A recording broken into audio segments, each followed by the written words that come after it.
Shata! Lighter. What's good, people? This is Dion from the Red Room Radio Show. We got Miguel here in the house, that dude Miguel. Greetings.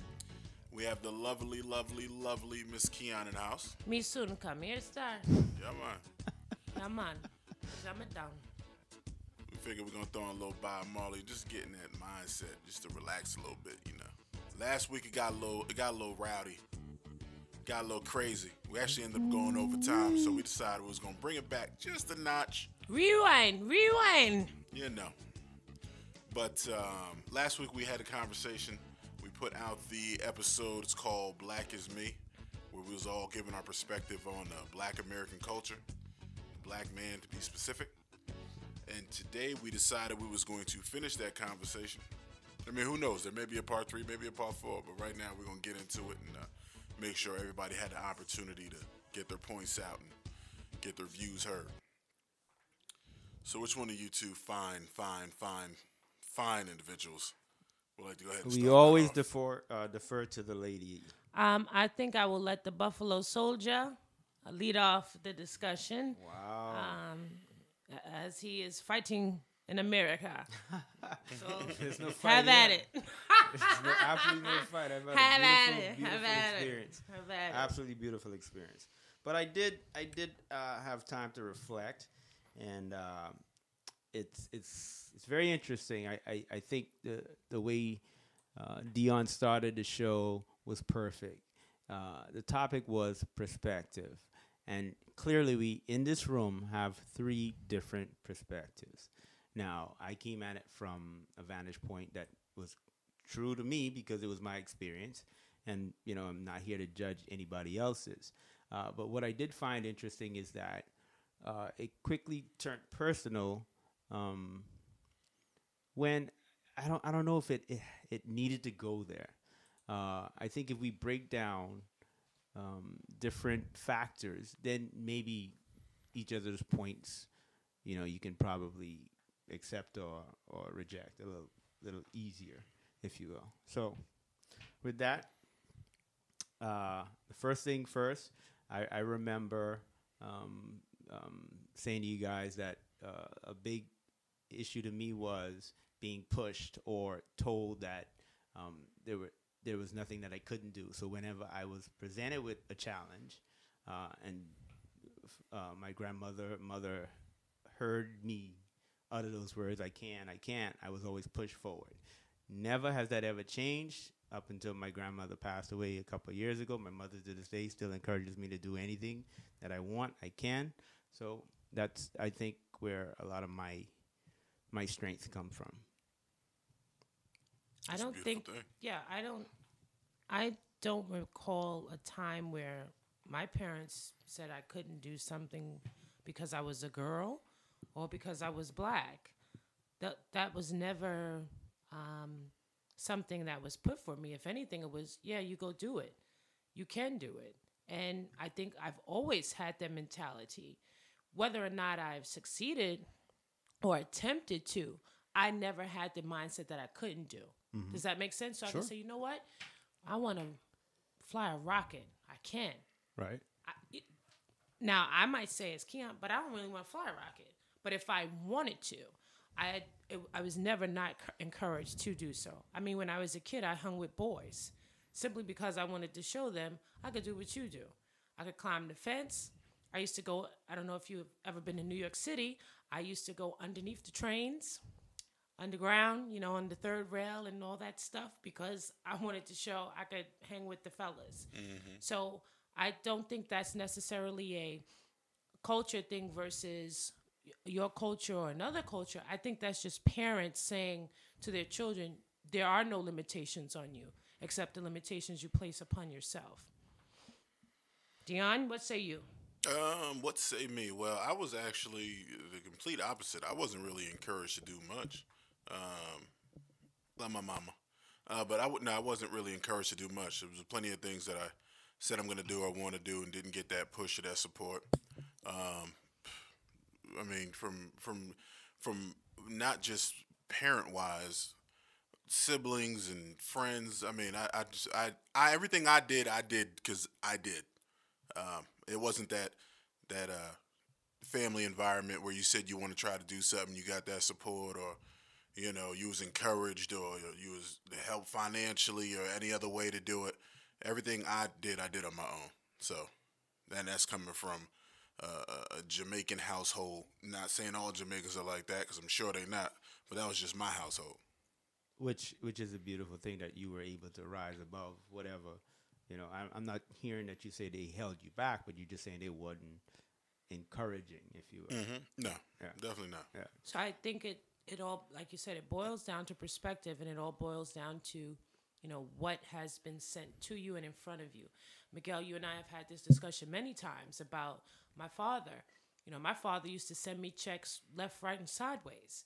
And the pride in me, because he raised me to be independent and strong and stand on my own, I never bothered to cash them. If I was living that, what people call typical life, I would be cashing the checks and, living high off the hog off of my parents' earnings. Of course, my father didn't send it to me because he thought, oh, I'm in dire straits. He's like, okay, I want to help my little girl. It got to the point where he started sending me cash because I refused to cash the checks. And I think that's just because of, again, you mimic what you see. If your parents work hard, you're going to want to work hard.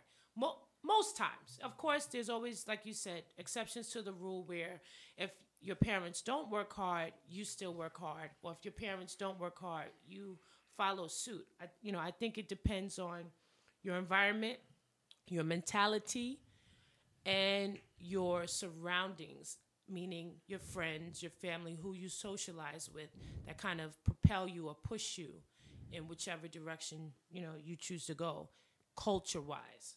I don't think that is only a black thing. That's an American thing, a woman thing, a man thing. All right. So I don't think at any point you nor Dion was challenged as to what your culture in your eyes was. I think the question was whether or not I felt like my experience, that my culture versus something else I might have seen here in America, were the same, and I straight up said no. I mean, I can, in my eyes, then the question becomes, what do you call culture? I think things are cultural, and I think a collective group of things might steer an individual in a certain direction versus, or let's say the right direction versus the wrong direction. It may be an individual direction because a good example, again, Dion, he made those decisions, right?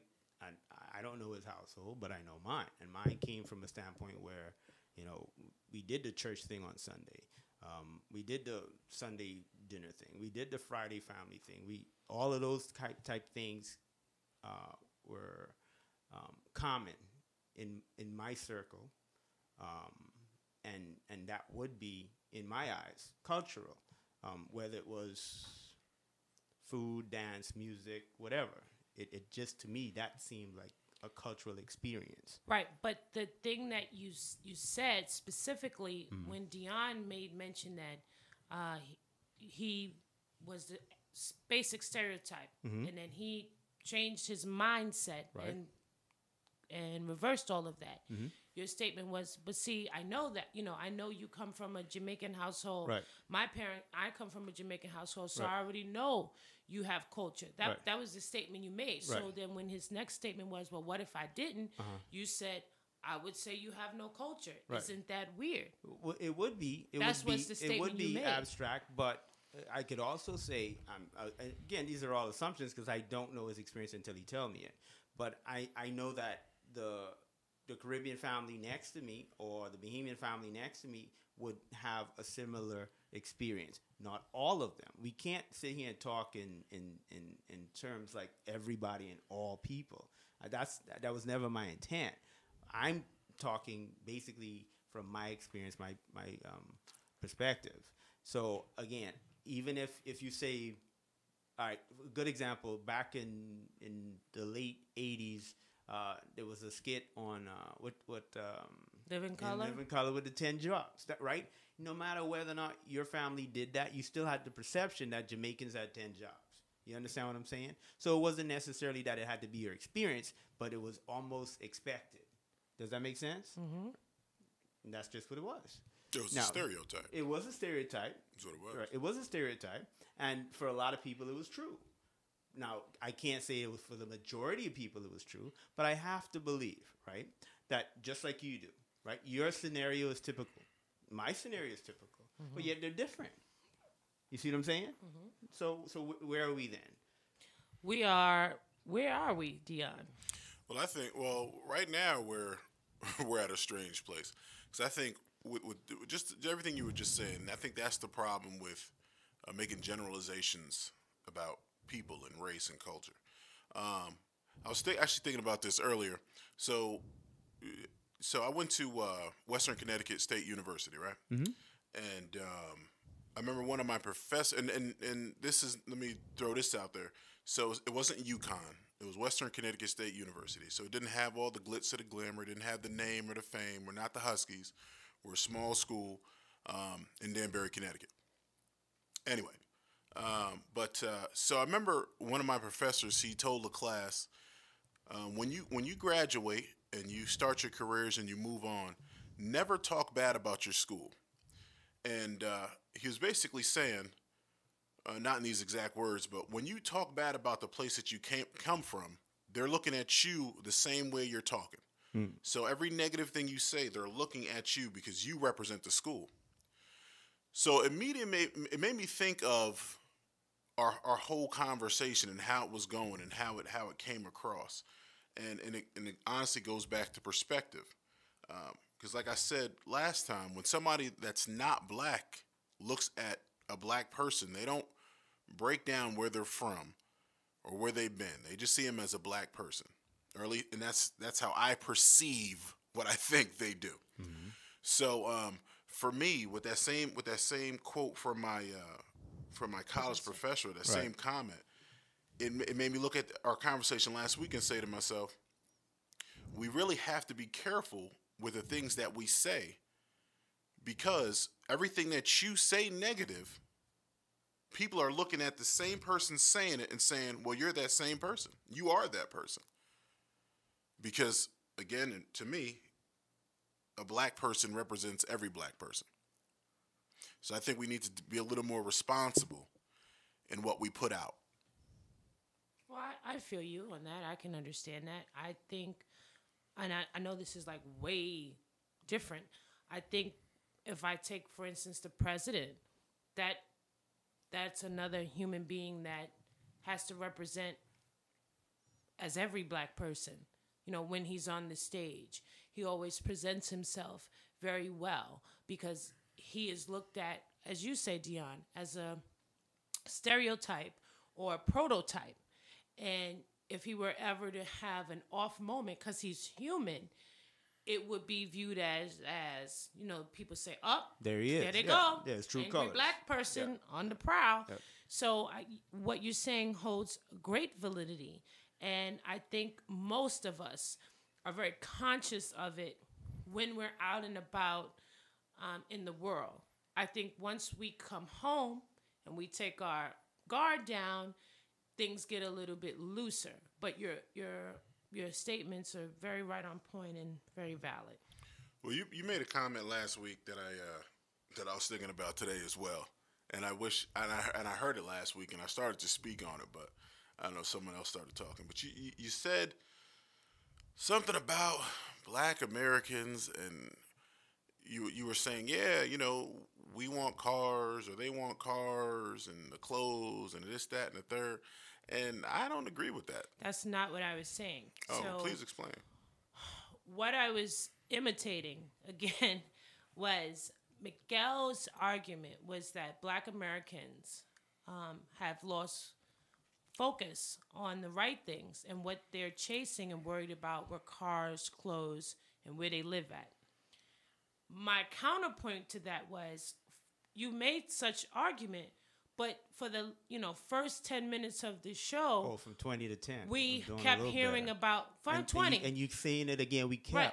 It was referred to one. Okay, but let me finish. We're gonna let you say the counter argument. I'm just explaining to Dion what I meant. So he referenced his car, he referenced his his watch, he referenced his car again. Again, making mention that it was a European vehicle, not a Honda, not a Chevy.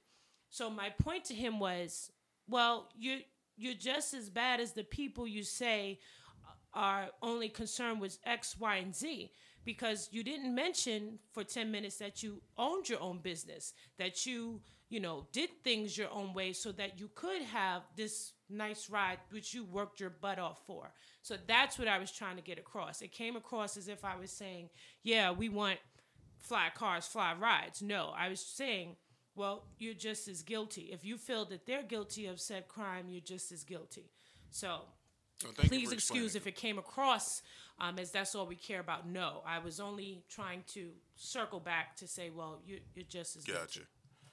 I didn't get that, but thank you for clearing that up. Do you get it now? I hear you now. Okay. I definitely hear you now. But again, here we go again. We're talking about something that was said that was incorrect back then and is incorrect now. I never said that that's what they were chasing. I said they like those things. And who am I to tell them they can't even have those things? They could have gotten an inheritance and bought whatever the hell they want to buy. It's not for me to determine whether or not they should have it or not have it. So that was never my point. My point is, they glamorize those things and they aspire to those things. If you can afford those things, go get it. Who am I to tell you can't have it? So it was never I was telling you anything about their chasing. In fact, those were your words. Now, why you chose to use those words, I don't know. And I could tell you, once again, I referenced it once pre-show and once during the show. That's it. Well, my only issue with that is the they, is when we use terms like they. Because there is no they. There is a him, there is a her, there is a that person there, and there's a that person there. And when we use terms like they, we put everybody in a category. And I think that's where the problem lies. I think that's why a lot of black people go outside feeling like they have to represent every black person. Because someone always says, you guys, or y'all, or they. Everybody's different. I got black friends. I got black friends doing huge things. I got black friends not doing so huge things. I also got white friends doing huge things and white friends doing very bad. So, and that goes back to what I was saying about the responsibility of the things we say. Because it's so easy to say something and just categorize everybody. And I think that's the completely wrong thing to do. Well, I don't think, well, not I don't think, I know because I just spoke on it. We whenever those terms are used, it would be foolish for anybody to think that we're talking about all black people, where we're literally sitting here with three people that last week we deemed to be successful. We get stories about Keon's family that are successful. We get a story about, just like you just said, your friends that are successful. And I'm sure the audience out there has successful family members in their families as well, if they're not successful themselves. So the greater point, I would say, is that when we started the conversation, we were talking about detrimental things within our community. So if we want to call it the black community, then that's what we're talking about. So when we say that these things exist, there's a significant, in my opinion, a significant amount of people going down the wrong road. That's how I'm looking at it. Not everybody, but there's a significant amount. I reference the two billionaires, last week. So again, we know that everybody's not in the same boat, but there's a significant amount going down the wrong road. And I thought that's what we were speaking on. Speaking of your point last week, I didn't realize we were talking so fast. When we were talking about the black billionaires and there being two, those would be two women, right? Oprah and the other lady. Mm-hmm. I said four, and I was thinking of the global list, including the Africans. I was thinking of all blacks on the list. Okay. I really, when I listened, I was like, oh, he said Americans. I totally was in another space thinking about the total number of people of black descent, period, on the list. So I just thought what? that was Of billionaires? Yeah. Okay. That's why I said, yeah, I think there's a Nigerian, a this and a that. I wasn't even thinking just solely American. Anyway, that was just a side point. I would say that globally, Dion, you are right. You never want to generalize or characterize a whole society or culture per se, but that sometimes is what happens through, I guess Miguel's point is, through statistics that people like to purport, through images that we see, through sound that we hear. And it's great to combat that. It's great to show a different, that we're not all a monolithic people, because we aren't. How successful we are at that, that's always going to be the challenge. So that when people see you, they just see the individual Dion, Miguel, Keon, and not Dion, a black dude, Miguel, the black dude, and Keon, the black chick. But that also never happens until they open the book, right? So yeah, I'm riding around, window down. I'm a black man. To most people, they see me, I'm a black man. I open my mouth. Oh, he's a different black man. That's their perspective. You feel me? Mm-hmm. I am me. Like Dion said, I'm an individual. I go to bed every night trying to be individual. I'm not trying to be that black man, island black man, or any kind of black man. That doesn't mean I'm not proud of where I'm from. But I try to be an individual every day of my life. If we're being an individual every day of our lives, mm-hmm. when do we become a collective so that we can negate or champion or push forward these initiatives that people feel we need as a whole, if everybody's an individual? I think ultimately you have to be an individual first. You have to come with your own ideas. You have to come with your own beliefs, your own thoughts. You have to figure out what you want to do before you can save the world from nothing. Because I don't really believe the world needs saving. I feel like if everybody did their own part, things would be different. Instead of, because a lot of times what happened, everybody wants to be the revolutionary. Everybody wants to be the smartest person in the room. You know what I mean? Everybody is the genius. And everybody wants to talk, but nobody wants to act. If you start with yourself first, and if everyone started with themselves first, there'd be no one to save, because everybody would have saved themselves. So you don't recognize the powers that try to keep us divided more so than united? There's a lot of poison, is what I call it. There's a lot of poison out there, and poison is not something you could just drink. It's something you could hear, something you could see. There's a whole lot of poison. Again, like I said, I've been poisoned growing up, hearing all types of things, seeing all types of things. Hell, I was thinking about this earlier too. I was really thinking about that show a whole lot. But my favorite show as a kid was Different Strokes. And I still love the show. I still watch it all the time. I think it's real funny. Honestly, I think that's one of the funniest shows. Excuse my language, but just think about that. My favorite show growing up as a child was to see two black kids being raised by white people.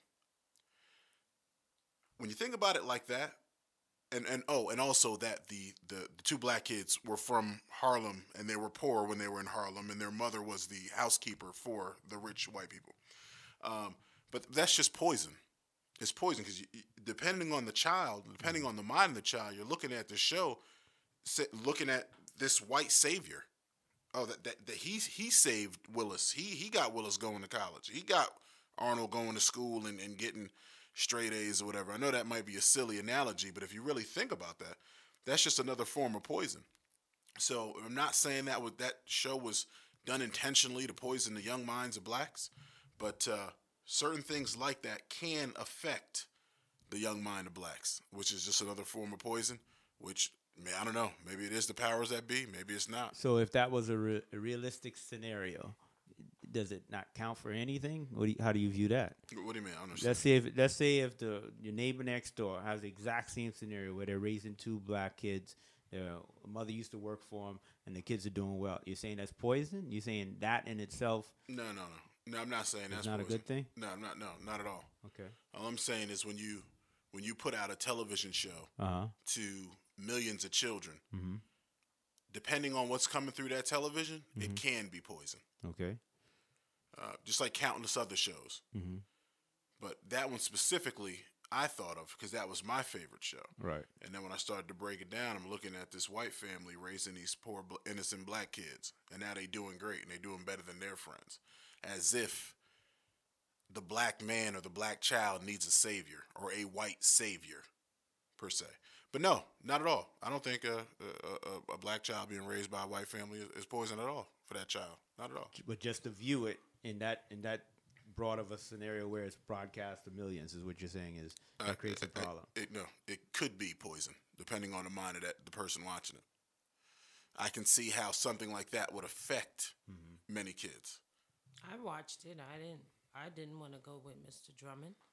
That's fine. I just wanted to pinch Arnold's cheeks. And ultimately, what I view is not what you view because we obviously think differently on a lot of different things. Absolutely. It goes back to perspective. Yeah. But I'm just telling you how I feel. And again, like I said, that was my favorite show. Not saying it was poison, but depending on how you view it, it could be. That's all I'm saying. Well, sorry, Keon. Go ahead. No, I was just gonna ask. Does he now when you watched it, you probably were less thinking deeply about it because you were a kid. Into it for entertainment, right. Yeah. So now when you watch it, is it a different experience for you than when you were 5, 6, 7 when it was on? No, not necessarily. It's a funny show. It was funny. It was funny then. It's funny now. And that's really about it. When you talk about the powers that be, people always talk about the powers that be and Illuminati and this, that, and the third. First of all, ain't no damn Illuminati. That's first. I don't want to get into that. But people always bring up the powers that be and Illuminati and the secret society and all these things. And they start saying things like, well, the powers that, and I'm not talking about you, Miguel. I'm just saying in general. The powers that be or Illuminati is doing this to the black man or doing this.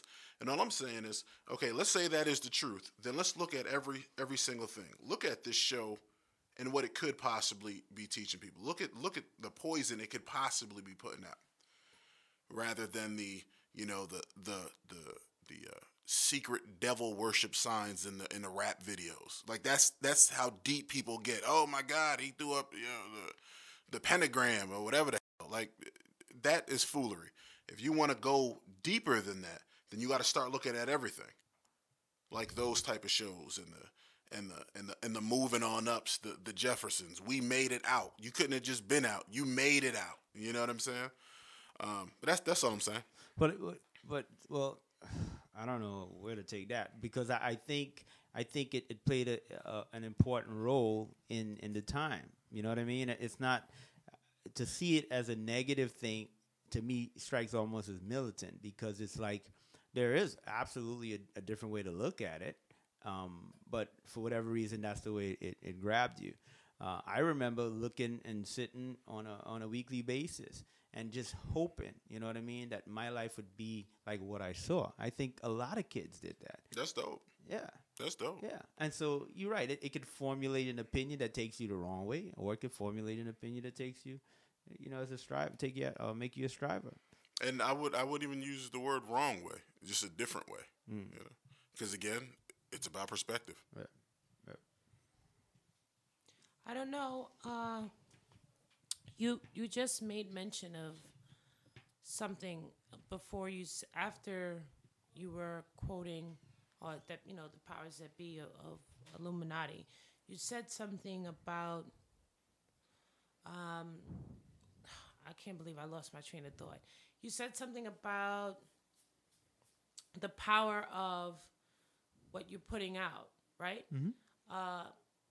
But there's always, how do you, anything you put out, you could have intention it for good, right, and it still be interpreted as bad. Right. And I'm not going to use different strokes. I'm not talking about Right. a television But anything show. you put in the atmosphere, that's it. Once it's out there, then it's going to be interpreted by who's ever paying attention that's to it. what my point was. Sorry. You made me remember it. Yeah. The moving on up, like the Jeffersons, I would say that even today's people, when you hear them talk, if someone lives in less than desirable conditions, no one wants to stay there. What I'm saying, if he's relating it to the Jeffersons, the TV show, Right. You're moving on up. Right. And what I take from that is like saying, when you're a single person like yourself, Dion, you were a roommate first in college, okay? Just like the game of life, okay? Once you pass college, you move on up. I wasn't a roommate in college. Well, the normal experience, right? I worked 2 full-time jobs and drove to college that night. Okay, well, all right, you were dedicated. But I just using that as Don't an use analogy. that typical word. No, I'm not saying typical. I using that as an analogy of moving on up. Like Right. when you play that game Life, the Right. little cardboard Yeah, game. sliding up the ladder. Right. You Yeah. slide up the ladder. So now you're in a studio. Right. Okay, then you get an apartment. Then if you roommate with an apartment, okay, fine. Then you move on up to you purchase your own home. So I kind of look at it, that way. I take my own family as that. We started in an apartment. Mm-hmm. It wasn't easy. We didn't have 5 bedrooms for the 5 children. But we, the typical Jefferson way, we moved on up. Oh, we got in a house out in the suburbs, blah, blah, blah. I think most people, even if you were in, let's say, what they call the ghetto, back then, in the days when people were moving to big cities like New York, like Chicago, like Detroit, the community took care of the neighborhood. So it wasn't a place you need to move away from, if that makes sense. If you have years of decay, years of neglect, whether self-inflicted or society-inflicted, whichever you want to choose, it doesn't make people... You do have the last star. I'm sorry, we're just about out of time. So okay. Yeah. It doesn't make anybody want to stay. They want just a better environment for themselves and their kids, their surroundings. So I said all of that to say that, I guess. Rambling. Sorry, folks. No, you good. You good. I'm sure the people wanted to hear that right there, just as much as I did. Ed Miguel. Good. Well, that is our time, people. Once again, this was part 2 to Black Like Me. I don't know if there'll be a part 3, but we could obviously continue this conversation for hours and hours and days. We just thank you all for listening. Leave comments, your concerns, your thoughts. We would love to hear them and love to address them. Again, this is Dion from the Red Room. We got that dude, Miguel, in the building. Black like you. And we have the lovely Miss Keon in the building. Black like we. We'll see y'all next time.